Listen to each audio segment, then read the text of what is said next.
Hello, welcome to my channel. Another bibliophile reads. My name is Greg, and this is Occult Detective October, an event created by MJ, where she and a whole bunch of co-hosts like me are reading books about occult detectives. And I have finished my second book, and that was The Devil Rides Out by Dennis Wheatley, a novel originally published in England in 1934.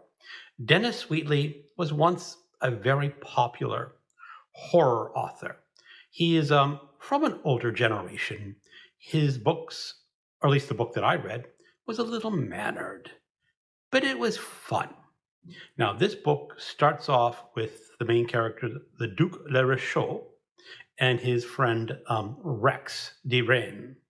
And they're worried about their other friend, Simon, who hasn't been around for a while.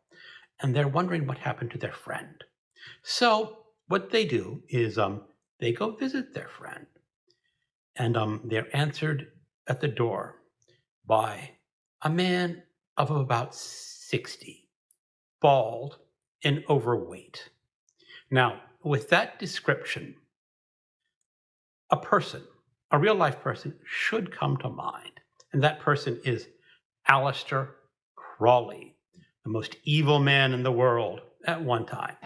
He was a practitioner of magic. He wrote this book. He actually believed that you could use the power of will to affect the real world and get results. And I'm not going to get too far into it, but so there is a character in The Devil Rides Out who is very closely modeled after Aleister Crowley. His name in the book is Mokata. And he has put his influence on Simon. And they are going to have a ritual that night.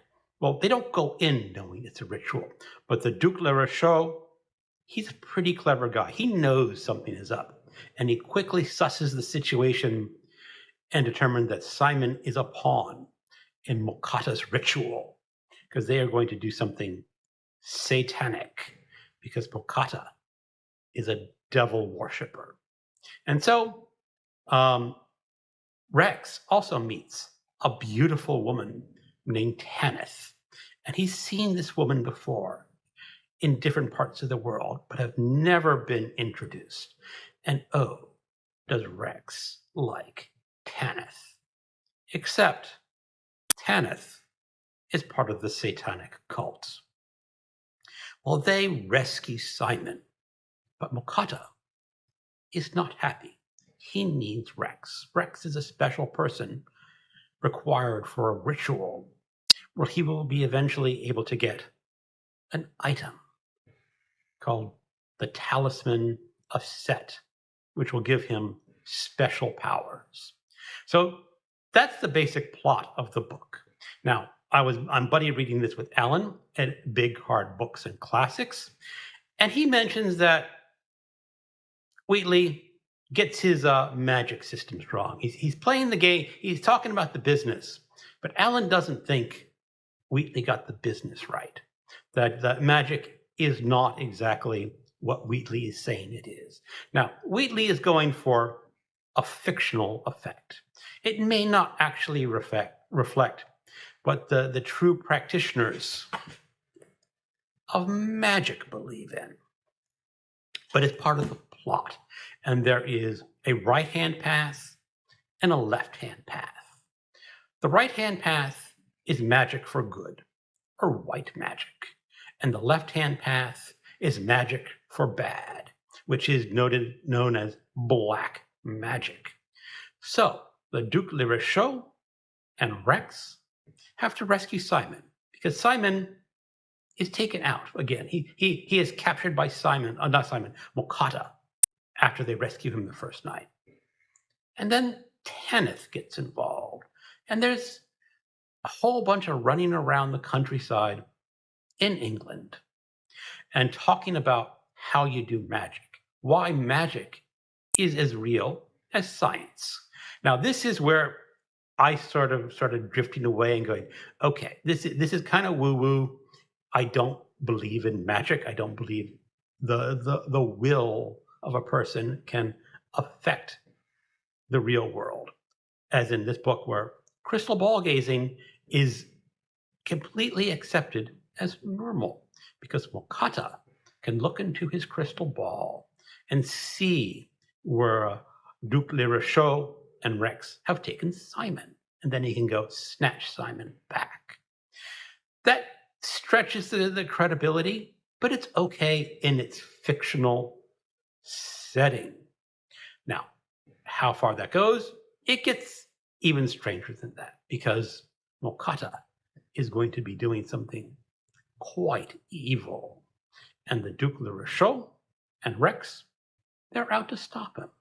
Now, the big question is, can Simon help them? Or is Simon hopelessly entrenched in, ensconced in Mokata's power? Does Mokata have enough power over Tanith? And that is the story. Now, I'm going to say that the end of this book disappointed me.